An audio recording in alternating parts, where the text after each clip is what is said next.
The Point, 98.7 CKPM FM. Time to talk the Flavelle Sawmill site. Bruce is here. How are you, Bruce? I'm fine. How are you this morning? I'm doing good. Now, I have been working here for 3 years now, and since I've been here, we've been talking about the Flavelle Sawmill site, and I'm excited about this. When's it going to happen? That's a very good question. I've been working on this project for about as long as you've been working here as well. So we're working through the approval process with the city, and it's rightfully that the staff has been very meticulous in working through the planning process. So it's just an OCP amendment at this point, and then once we hopefully are successful with that, then we have to go to Metro, get a regional growth strategy amendment, and then come back to the city for rezoning. So the rezoning is the real detail. Nice. Now, okay, this is owned by you guys on Port Moody land. Why do you have to go to the regional district for something that is part of Port Moody and part of your... It's an excellent question, and the reason is that a number of years ago, the cities subscribed to what's called the regional growth strategy, and the idea was to try to make sure that all the cities had some sort of commonality to their planning. And so it's prescriptive, I believe is the right term. So when you move industrial property into a new use, it has to get approved by the Metro Board. And with your experience in this, if the city approves it and everything else, usually the Metro Board will be on board with it? There's no usually with this situation. Okay. There's only been two other examples that we know of. And this particular one, this is the first time what's called a special study is being changed. So when Port Moody entered into the regional growth strategy, they negotiated the caveat that the Flavelle site and the two refineries got a special study designation. The effect of that is that it's a minor amendment, so it's only a 50% plus one vote, whereas if you were to take industrial out, typically it would be, I believe, 2/3 vote. Okay. Now, this is going to change the waterfront to an extent in that part of Port Moody. And if you're not familiar with where Flavelle Sawmill is, if you go to where Rocky Point is, where the Boathouse restaurant is, and then you go from there, and how many feet or kilometers of waterfront do you have there? The waterfront trail, so we're planning a waterfront trail network, and it would add 1.3 kilometers to the shoreline trail. To put that in context, shoreline trail is 3 kilometers long. So it's a significant extension. Definitely, yeah. You're adding another third to it. Yeah. Now, what's public perception and reception been like this? It's been fantastic. We've been doing a lot of reaching out to the community for the last 2 years.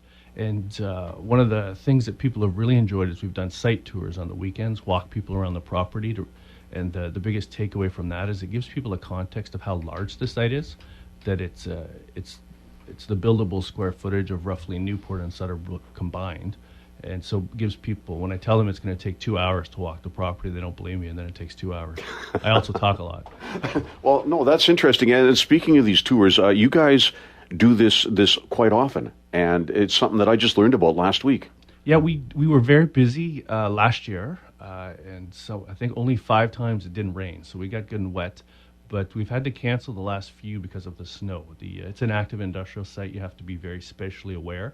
And if people can't see where they're stepping, I'm not going out, so I wouldn't take anybody else out in that situation. No, and I agree fully. Now, this is typically going to be a higher density build, isn't it? That is the plan. One of the things that was consistent with the feedback we got from the public input and from the community is that people really wanted park spaces and wide open spaces.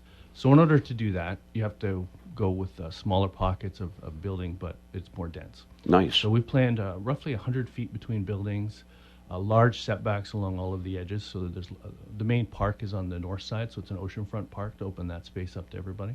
Nice. And I know we're trying to move away from a car-dependent society, but please, can you put more parking in there than we have in Suterbrook? You have to take a cab if you want to get into Suterbrook. You can't park anywhere. Well, this is a unique property in that it's entirely private property. So there's no road rights of way through the property, even though it spans a number of city blocks equivalent.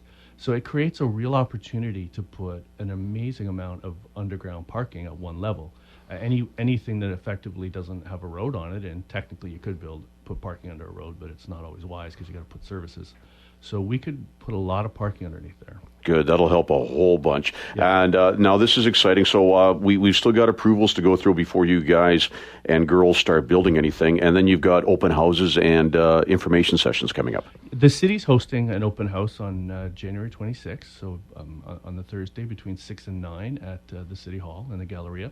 And that's really the city's hosting. I'll have some staff there to answer questions. And there's some boards that'll be up to provide information, and hopefully folks can come and learn about what we're doing. Nice. And that's coming up this Thursday? Correct. We'll have it on our Facebook page and on our website.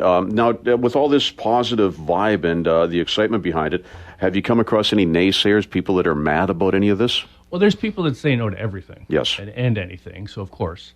What I really found is a little bit of responsible questioning. And I'm not just trying to spin that, is that it's not a shock to everybody that traffic's an issue in Port Moody. This site is access constrained. So one of the things we're proposing is to build a new overpass at Mary Street. We looked at Grant Street, Mary Street, Kyle, and also at the city's request, is it feasible to do an expansion of the existing Moody one? And the answer is it is. It just might not be desirable. So what we've asked is that we're proposing a new overpass at Mary Street, and then so that the OCP amendment identifies Mary Street as a potential new crossing, and also possibly the Moody Bridge will get reworked. And so then that creates two options. Yeah, because how many people and businesses do you figure will be on the Flavelle site once it's done? Well, we're targeting, the economic report that we had done shows 1,098 jobs in total. 280 of those would be retail, 400 would be related to the office. We're planning a large office building. Hopefully, the light industrial will be 322. And then one of the things we really want to put into the site is a campus of care. So a facility where seniors, sometimes it's called assisted living, sometimes it's called independent living.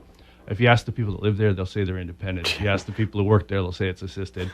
It's a spot where seniors reach a point where they don't want to cook and go grocery shopping anymore. And then above that, if people have greater needs of care, they can just go to a different floor. So that'll also create a lot of jobs. And those are unionized good jobs. And that's fantastic, too, because I know the people wanted to build a facility like that where the old fire hall used to be on Ioko Yep. and Guilford there.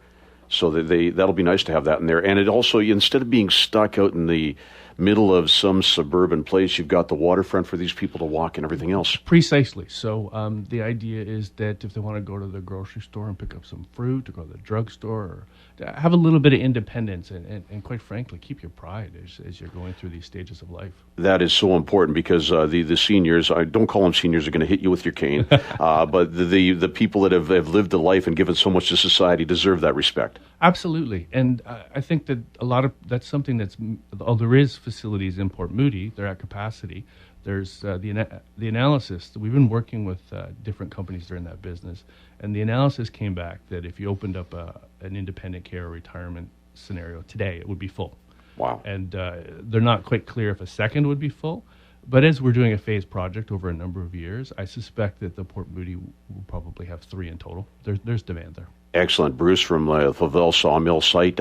What's the whole program called, so I don't just call it the Flavelle Sawmill site? So we call it the Oceanfront Development. So Oceanfront we want to keep the name Flavelle just to tie into the heritage. We recognize it's the last sawmill on the Broad Inlet, which operationally is problematic, but we want to tie into the heritage of the site. There's a lot of old equipment, and by old I mean before you and I were on this planet, equipment on that site. Yeah. And so we want to work with the local artists and tie that into to community art and make that part of the public realm. That was one of our strongest supporters. She's passed away. It was Ann Kitching. Yes. And that's something that she was very passionate about us doing, and I have every intention of doing that. Well, Ann has left a legacy of sorts with people thinking her way, so I'm sure we'll have a lot of Ann input in this one. Yeah, Ann's not done leaving her legacy. No, she's not at all. Yeah. Now, once again, so the city's got that information session on the Oceanfront development of Flavelle. When is that again? It's on Thursday at 6 to 9 at the City Hall Galleria, the atrium space in front of the City Council. Excellent. And if I want to get more information on any of this website? Our website is flavelleoceanfront.ca, and people can simply sign up, and we'll send them every time there's new information, we'll send it out. We're not the most high-tech folks in the world, so we do our best with our website, but I'm sure people would find it not to be lacking, but that's fine. We are who we are. Excellent. Looking forward to it, Bruce. Thanks so much for being here. Thank you for having me.